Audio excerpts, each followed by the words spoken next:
ಎಲ್ರಿಗೂ ನಮಸ್ಕಾರ. ಮತ್ತೆ ನನ್ನ ಚಾನಲ್ಗೆ ಸ್ವಾಗತ. ನನ್ನ ಹೆಸರು ವೀಕ್ಷಿತ. ನನ್ನ ಚಾನಲ್ ಹೆಸರು ಸಿಂಪ್ಲಿ ಬ್ಯೂಟಿಫುಲ್ ಕನ್ನಡ. ಬೆಳಗ್ಗೆ ಎದ್ದ ತಕ್ಷಣ ಇದನ್ನು ಕುಡಿದ್ರೆ ಜೀವನ ಪರ್ಯಂತ ನಿಮಗೆ ಕೀಲುಗಳಲ್ಲಿ ನೋವು ಕಾಡಲ್ಲ, ಮೂಳೆಗಳು ವೀಕ್ ಆಗೋದಿಲ್ಲ, ಶರೀರದಲ್ಲಿ ವಾತ ಅಂದರೆ ವಾಯು ಹೆಚ್ಚಾಗೋದಿಲ್ಲ, ಶರೀರದಲ್ಲಿ ಕ್ಯಾಲ್ಶಿಯಂನ ಕೊರತೆ ಉಂಟಾಗೋದಿಲ್ಲ, ಸೊಂಟ ನೋವು ಉಂಟಾಗೋದಿಲ್ಲ. ಈ ಮನೆಮದ್ದು ಮಾಡೋದು ತುಂಬಾ ಸುಲಭ.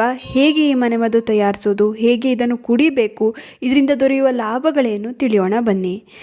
ಇದಕ್ಕೆ ಮುಖ್ಯವಾಗಿ ಬೇಕಾಗಿರುವ ಸಾಮಗ್ರಿ ಅಂದರೆ ಅದೇ ಸೋಂಪು ಕಾಳು.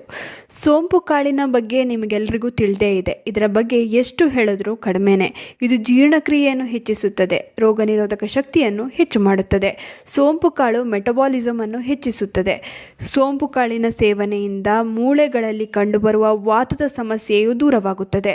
ಇನ್ನು ಇದಕ್ಕೆ ಜೀರಿಗೆ ಕಾಳು ಕೂಡ ಬೇಕಾಗುತ್ತದೆ. ಜೀರಿಗೆ ಕೂಡ ಜೀರ್ಣಕ್ರಿಯೆಗೆ ತುಂಬಾ ಒಳ್ಳೆಯದು. ಕಬ್ಬಿಣಾಂಶ ಇದರಲ್ಲಿ ಹೆಚ್ಚಾಗಿರೋದ್ರಿಂದ ಇದು ರಕ್ತವನ್ನು ಹೆಚ್ಚಿಸುತ್ತದೆ, ನಿಶಕ್ತಿ ಸುಸ್ತನ್ನು ದೂರ ಮಾಡುತ್ತದೆ, ಮೂಳೆಗಳ ನೋವನ್ನು ದೂರವಾಗಿಸುತ್ತದೆ, ಕೊಲೆಸ್ಟ್ರಾಲನ್ನು ನಿಯಂತ್ರಿಸುತ್ತದೆ, ಶುಗರ್ ಸಮಸ್ಯೆಯನ್ನು ನಿಯಂತ್ರಣಕ್ಕೆ ತರುತ್ತದೆ. ಹಾಗೆ ಕೊನೆಯದಾಗಿ ಈ ಮದ್ದಿಗೆ ಬೇಕಾಗಿರೋದು ಅಜ್ವೈನ್ ಅಂದರೆ ಓಂ ಕಾಳು. ಹೊಟ್ಟೆಗೆ ಸಂಬಂಧಿಸಿದ ಎಲ್ಲ ತೊಂದರೆಗೆ ಈ ಅಜ್ವೈನ್ ಬಹಳನೇ ಒಳ್ಳೆಯದು. ಇನ್ನು ಯೂರಿಕ್ ಆಸಿಡ್ನ ತೊಂದರೆಯನ್ನು ಈ ಓಂ ಕಾಳು ನಿವಾರಿಸುತ್ತದೆ.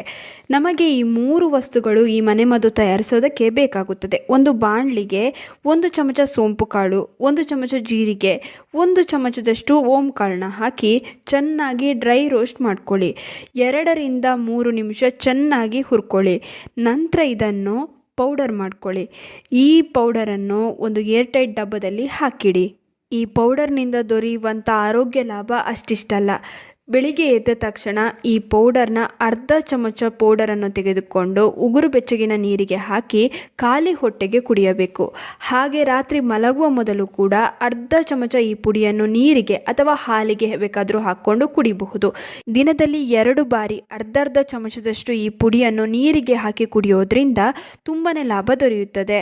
ಇನ್ನು 2 ಬಾರಿ ನೀರಿಗೆ ಸೇರಿಸಿ ಸೇವಿಸಲು ಆಗೋದಿಲ್ಲ ಎನ್ನುವವರು ರಾತ್ರಿ ಬೇಕಾದರೆ 1 ಬಾರಿ ನೀವು 1 ಲೋಟ ಹಾಲಿಗೆ ಈ ಪುಡಿಯನ್ನು ಹಾಕಿ ಕುಡಿಬಹುದು. ಇದು ಬಹಳ ಹಿಂದಿನ ಕಾಲದ ಮನೆಮದ್ದು. ಬಹಳ ಲಾಭ ಈ ಮನೆಮದ್ದಿನಿಂದ ದೊರೆಯುತ್ತದೆ. ಮಲಬದ್ಧತೆ ಅಥವಾ ಕಾನ್ಸ್ಟಿಪೇಷನ್ ಕೆಲವರಿಗೆ ಈ ಸಮಸ್ಯೆ ಇರುತ್ತದೆ. ಅಂಥವರಿಗೆ ಇದು ಬಹಳನೇ ಒಳ್ಳೆಯದು. ಇದು ಮಲಬದ್ಧತೆ ಸಮಸ್ಯೆಯನ್ನು ನಿವಾರಣೆ ಮಾಡುತ್ತದೆ. ಮಲಬದ್ಧತೆ ಯಾಕೆ ಉಂಟಾಗುತ್ತೆ ಹೇಳಿ? ನೀರು ಕಡಿಮೆ ಕುಡಿಯೋದ್ರಿಂದ ಹಾಗೂ ನಾರಿನಾಂಶ ಇರುವ ಆಹಾರಗಳನ್ನು ಕಡಿಮೆ ಸೇವಿಸುವುದರಿಂದ ಉಂಟಾಗುತ್ತದೆ.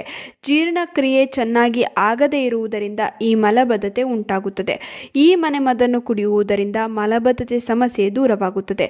ನೆನಪಿನ ಶಕ್ತಿ ಕಡಿಮೆಯಾಗ್ತಿದ್ರೆ ಅಂಥವರು ಇದನ್ನು ತಪ್ಪದೇ ಕುಡಿಯುವುದು ಒಳ್ಳೆಯದು.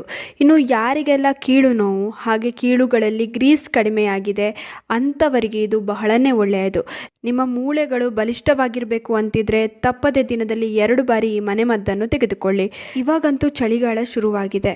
ಇನ್ನು ಕೀಲು ನೋವು ಹಾಗೆ ಸೊಂಟಗಳಲ್ಲಿ ನೋವು ಕಾಣಿಸ್ಕೊಳ್ತಾನೆ ಇರುತ್ತೆ. ಆದ್ದರಿಂದ ತಪ್ಪದೇ ಇದನ್ನು ಕುಡಿಯಿರಿ. ತುಂಬಾ ಆರಾಮ ನಿಮಗೆ ದೊರೆಯುತ್ತೆ. ಹಾಗೆ ನೋವುಗಳು ಕೂಡ ಬೇಗನೆ ನಿವಾರಣೆ ಆಗುತ್ತೆ. ಇನ್ನು ಕೈಕಾಲುಗಳಲ್ಲಿ ಜೋಮು ಹಿಡಿಯುವುದು, ನರಗಳು ಎಳೆಯುವುದು, ವೀಕ್ನೆಸ್, ಮೀನಖಂಡಗಳಲ್ಲಿ ನೋವು, ಹೀಗೆ ಯಾವುದೇ ಸಮಸ್ಯೆ ಇದ್ದರೂ ಕೂಡ ತುಂಬಾ ಒಳ್ಳೆಯದು ಈ ಮನೆಮದ್ದು. ಇದನ್ನು ಕುಡಿಯಿರಿ. ಈ ಸಮಸ್ಯೆ ಕೂಡ ಬೇಗನೆ ನಿವಾರಣೆ ಆಗುತ್ತೆ. ಇನ್ನು ನಿದ್ರಾಹೀನತೆಗೆ ಈ ದಿನದಲ್ಲಿ 1 ಬಾರಿ ಅಂದರೆ ರಾತ್ರಿ ಮಲಗುವ ಮೊದಲು ಇದನ್ನು ತಗೊಳ್ಳಿ. ನಿದ್ರೆ ಚೆನ್ನಾಗಿ ಬರುತ್ತೆ. ಇನ್ನು ಪಾದಗಳಲ್ಲಿ ಉರಿ ಕಾಣಿಸೋದು, ತುಟಿಗಳು ಒಡೆಯುವುದು, ಇಂತಹ ಸಮಸ್ಯೆ ಇರುವವರು ಈ ಮನೆಮದ್ದನ್ನು ದಿನದಲ್ಲಿ 1 ಬಾರಿ ಕುಡಿಯಿರಿ. ಈ ಸಮಸ್ಯೆ ಕೂಡ ಬೇಗನೆ ನಿವಾರಣೆ ಆಗುತ್ತೆ. ಇನ್ನು ಇದು ಜೀರ್ಣಕ್ರಿಯೆಯನ್ನು ಹೆಚ್ಚು ಮಾಡುತ್ತದೆ. ಆದ್ದರಿಂದ ಅಜೀರ್ಣದ ಸಮಸ್ಯೆ ಇರುವವರಿಗೂ ಕೂಡ ಇದು ಬಹಳನೇ ಒಳ್ಳೆಯದು. ಒಣಕೆಮ್ಮಿನ ಸಮಸ್ಯೆ ಇದೆ ಅನ್ನುವರು ರಾತ್ರಿ ಮಲಗುವ ಮೊದಲು ಈ ಮನೆಮದ್ದನ್ನು ತಗೊಂಡ್ರೆ ಬೇಗನೆ ನಿಮಗೆ ಆರಾಮ ದೊರೆಯುತ್ತದೆ. ಯಾವುದೇ ಸಮಸ್ಯೆ ಇಲ್ಲ ಅಂದರೂ ಕೂಡ ದಿನದಲ್ಲಿ 1 ಬಾರಿ ಆದರೂ ಈ ಮನೆಮದ್ದನ್ನು ಬಳಸೋದ್ರಿಂದ ರೋಗಗಳಿಂದ ಮುಕ್ತರಾಗಿ ನೀವು ಬದುಕಬಹುದು. ಇನ್ನು ಸಮಸ್ಯೆ ಇದೆ ಎನ್ನುವವರು 20 ರಿಂದ 25 ದಿನ ಈ ಮನೆಮದ್ದನ್ನು ಕುಡಿಯಿರಿ. ನಿಮಗೆ ತುಂಬಾ ಆರಾಮ ದೊರೆಯುತ್ತದೆ. ನಿಮ್ಮ ಎಲ್ಲ ಸಮಸ್ಯೆಗಳು ನಿಯಂತ್ರಣಕ್ಕೆ ಬರುತ್ತದೆ. ಇನ್ನು ಈ ವಿಡಿಯೋ ನಿಮ್ಮೆಲ್ಲರಿಗೂ ಇಷ್ಟ ಆಗಿರುತ್ತೆ ಅಂತ ಅಂದ್ಕೊಂಡಿದ್ದೀನಿ. ಹೇಗನ್ನಿಸ್ತು ಅಂತ ಕಮೆಂಟ್ ಸೆಕ್ಷನಲ್ಲಿ ತಿಳಿಸೋದನ್ನ ಮರಿಬೇಡಿ. ಆದಷ್ಟು ಈ ವಿಡಿಯೋನ ನಿಮ್ಮ ಫ್ರೆಂಡ್ಸ್ ಹಾಗೂ ಫ್ಯಾಮಿಲಿ ಜೊತೆ ಶೇರ್ ಮಾಡ್ಕೊಳ್ಳಿ. ಹಾಗೆ ಲೈಕ್ ಮಾಡೋದನ್ನ ಮರಿಬೇಡಿ. ನೀವೇನು ನಮ್ಮ ಚಾನಲನ್ನು ಸಬ್ಸ್ಕ್ರೈಬ್ ಮಾಡ್ಕೊಂಡಿಲ್ಲ ಅಂದರೆ ದಯವಿಟ್ಟು ನಮ್ಮ ಚಾನಲನ್ನು ಸಬ್ಸ್ಕ್ರೈಬ್ ಮಾಡ್ಕೊಳ್ಳಿ. ಹಾಗೆ ಪಕ್ಕದಲ್ಲೇ ಇರುವ ಬೆಲ್ ಬಟನ್ ಅನ್ನು ಕ್ಲಿಕ್ ಮಾಡಿ. ಹೀಗೆ ಪ್ರೋತ್ಸಾಹ ಕೊಡ್ತಾ ಇರಿ. ಪ್ರೋತ್ಸಾಹ ಕೊಡ್ತಿರೋ ನಿಮ್ಮೆಲ್ಲರಿಗೂ ತುಂಬಾನೇ ಥ್ಯಾಂಕ್ ಯು.